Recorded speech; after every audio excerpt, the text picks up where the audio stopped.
Monsieur l'ambassadeur, qu'est-ce qui se passe en France en ce moment?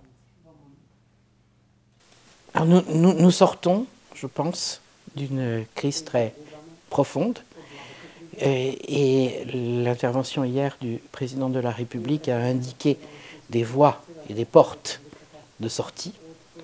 Donc nous devons continuer dans cette direction. Aujourd'hui, le Premier ministre va indiquer les modalités financières, budgétaires de cette sortie de crise qui répond à des questions très précises qu'ont posées les Gilets jaunes, c'est-à-dire une volonté, une revendication immédiate d'augmentation du pouvoir d'achat. Mais au-delà de cela, il y a une demande de considération, une demande d'écoute d'une partie de la France profonde, et le président de la République a marqué qu'il entendait répondre avec sérieux à cette question. Et transformer donc ce qui est une crise peut-être en une chance de renouveau, puisque c'est ce à quoi la société française aspirait quand il a été élu. Et l'enjeu, c'est de faire que cette revendication réelle d'une France qui souffre depuis des années, rencontre le projet de rénovation qui a été proposé par le président de la République. L'idée, c'est de faire converger ces deux volontés de rénovation et de la France du bas, comme on dit, avec la France qui est fonctionnellement celle du haut, celle du chef de l'État. Comment expliquer ce mécontentement d'une grande portion de la population française qui évidemment soutient le mouvement des Gilets jaunes? Il y a en effet un soutien très fort, une sympathie de la population française, on parle de 70%. Bien sûr, ce n'est pas une sympathie pour la violence, je crois qu'il y a un rejet unanime et le président, je crois, a été le porte-parole de l'opinion générale en disant que dans toute la mesure du possible, les violences seraient punies et seraient dans l'avenir évitées. Mais il est sûr qu'il y a le sentiment d'un changement très profond de la France depuis, on peut dire, une génération. Et cette adaptation à cet énorme courant de mondialisation a heurté une grande partie des classes moyennes françaises, mais aussi des classes populaires. Nous avons dû faire face à une désindustrialisation, à la création d'une société des services, à la création d'une société des métropoles. Une grande partie de la France est dans la mondialisation. Nous sommes la 5e puissance économique mondiale. La France est dans la course. Mais il y a une partie des personnes qui ont été laissées de côté dans la course. Et ces personnes se rappellent au souvenir de la solidarité nationale. Et d'une certaine façon, la nation répond à cela. Le président, il a promis pas mal de choses très concrètes.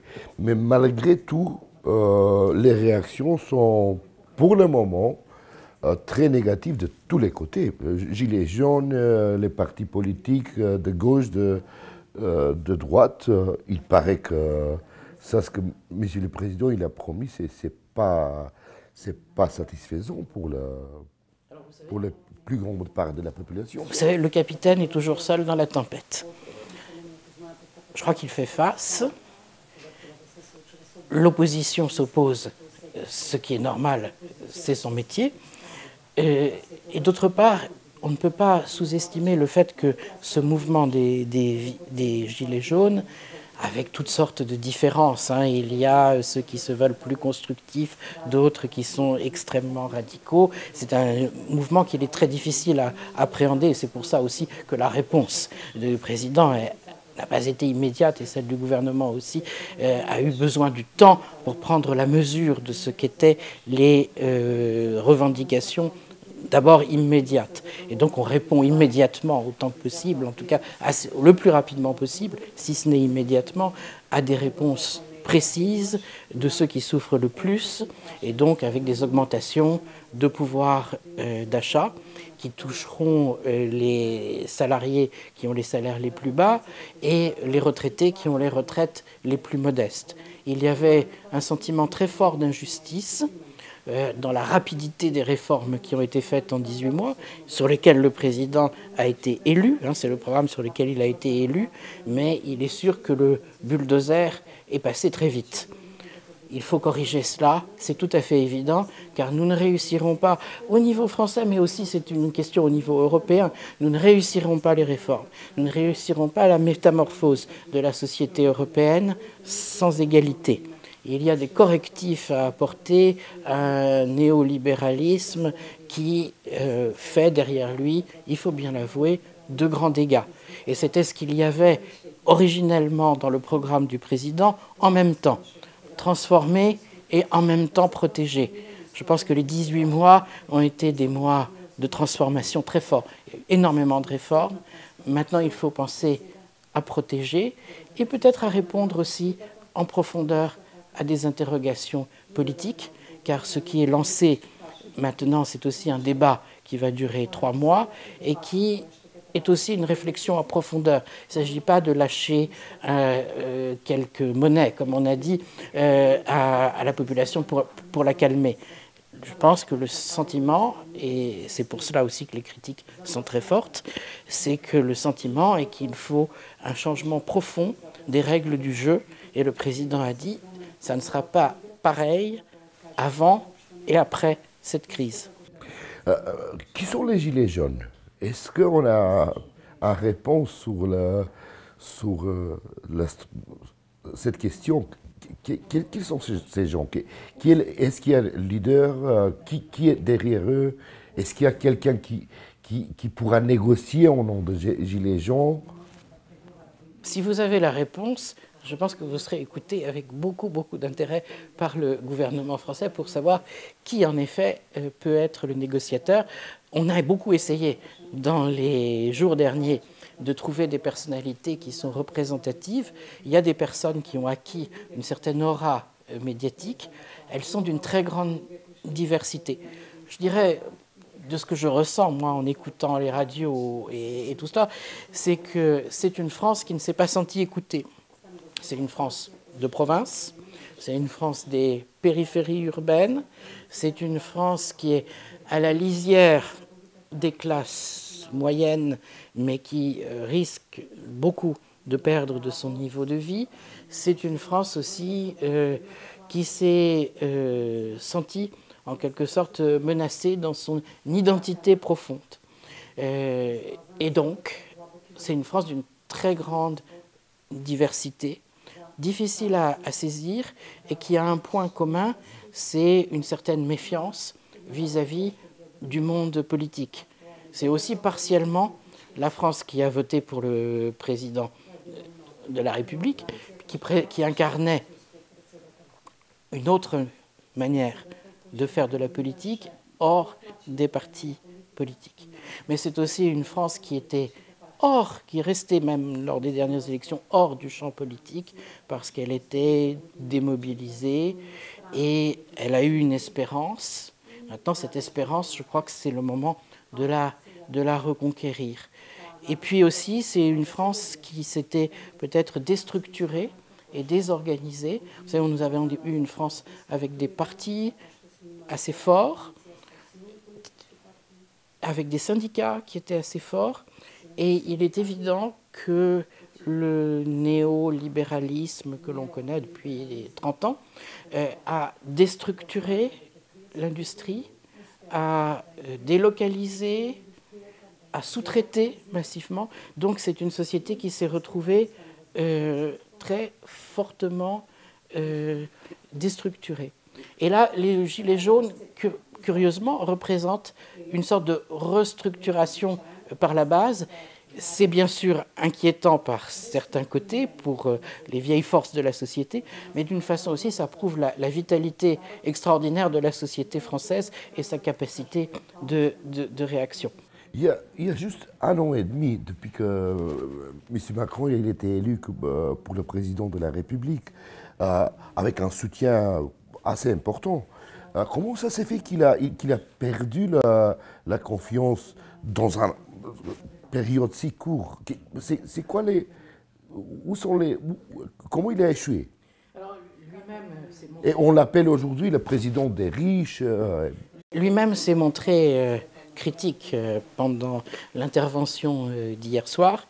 Il a avoué qu'il avait été parfois très rude dans ses appréciations sur la capacité ou la volonté des Français à accepter les réformes. Il y a toutes sortes de remarques qui ont été en effet prises certainement difficilement par une partie de la population, et il a employé le terme blessé, que certaines personnes avaient pu se sentir blessées. Ça, c'est sur, je dirais, la forme. Sur le fond, et je crois que c'est ça le fond qui est le plus important, c'est que cette volonté de réforme qu'il avait promise et dans laquelle il a apporté, je dirais, toute sa force, toute sa jeunesse, toute sa fougue, tout ceci a certainement heurté de front certains intérêts acquis, c'est tout à fait clair, des partis classiques qui ne lui font pas de cadeaux. Il a aussi, en effet, voulu recréer la confiance du milieu industriel et du milieu entrepreneurial au sens fort du terme. C'était nécessaire et ça porte déjà ses premiers fruits en termes de création d'emplois et même jusqu'à cette crise d'image de la France dans le milieu entrepreneurial. Donc tout ceci était positif, mais ce que l'on gagne sur un côté, parfois, on le perd sur d'autres, et je crois qu'il a maintenant le sentiment très fort qu'il faut regagner cette confiance de la France de base, de la France qui a été laissée de côté pendant 40 ans. Mais il l'a dit aussi, tout ce qu'il a fait auparavant, c'était pour redonner sa dignité au travail, c'est-à-dire pas à une société d'assistés, mais à une société où on crée des emplois, où on recrée de la richesse. Et maintenant, sans doute, la question, c'est où on partage cette richesse. La France est dans le noyau des intégrations européennes. Ensemble avec l'Allemagne, on les appelle les moteurs d'intégration européenne. À votre avis, comment ce mouvement et cette crise en France va se refléter en Europe en général et dans les processus d'intégration européenne? Je pense que cette crise a le mérite de poser des questions tout à fait fondamentales, des questions que se posent toutes les populations européennes. On le voit en Italie en particulier, on l'a vu en Grèce. C'est comment le partage de la richesse créée par l'expansion économique générale, qui a été très forte, malgré même les crises économiques, comment le partage peut se faire et comment l'Europe comme force dynamique, qui reste une des forces dynamiques au monde par sa capacité d'innovation, d'inventivité, peut ne pas laisser de côté une partie de sa population. C'est ça le modèle européen, c'est créer de la valeur et c'est en même temps la partager. Et ça, cette question-là, on n'en fera pas l'économie dans les prochaines années. C'est fondamental pour que les populations européennes ne se replient pas sur elles-mêmes en pensant que c'est seulement le cadre national étroit qui va vous protéger et où on recréera, c'est la grande tentation, des murs et des différences, y compris même entre les Européens. Donc c'est réellement l'idée, parce qu'on ne se sauvera pas seul. Il y a toutes sortes de questions qui se posent, et le président les a posées sur la taxation des entreprises. Si nous sommes égoïstes en cherchant à attirer par des taxations qui ne sont pas raisonnables à la baisse des entreprises au détriment d'un autre pays de l'Union européenne, cela ne marchera pas.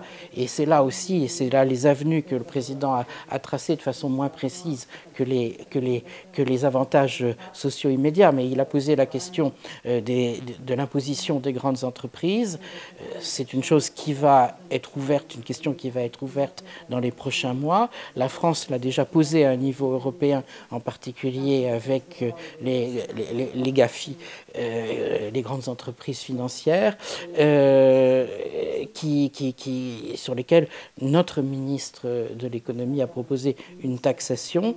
Cela pose bien sûr des discussions très difficiles, mais là aussi, c'est réellement, je pense, un endroit où la France est en éclaireur, c'est que nous ne pouvons pas construire une Europe dans laquelle certains sont laissés de côté et d'autres connaissent des profits sans bornes et sans partage. C'est évident qu'il y a une crise profonde des valeurs européennes, y compris des valeurs de la République française, fraternité, solidarité, égalité. Est-ce qu'on a du temps jusqu'au mai, quand on va avoir les élections européennes, de prévenir la hausse dramatique de l'extrême droite? Alors, donner vie à ces valeurs, je crois que c'est tout l'enjeu du débat qui va s'ouvrir à partir du 15 décembre et qui doit durer jusqu'au mois de mars. C'est en effet un moment crucial, c'est un moment important et je crois qu'il ne s'agit pas de diaboliser aucune des composantes des familles politiques françaises. Il s'agit de remettre le citoyen au centre du jeu.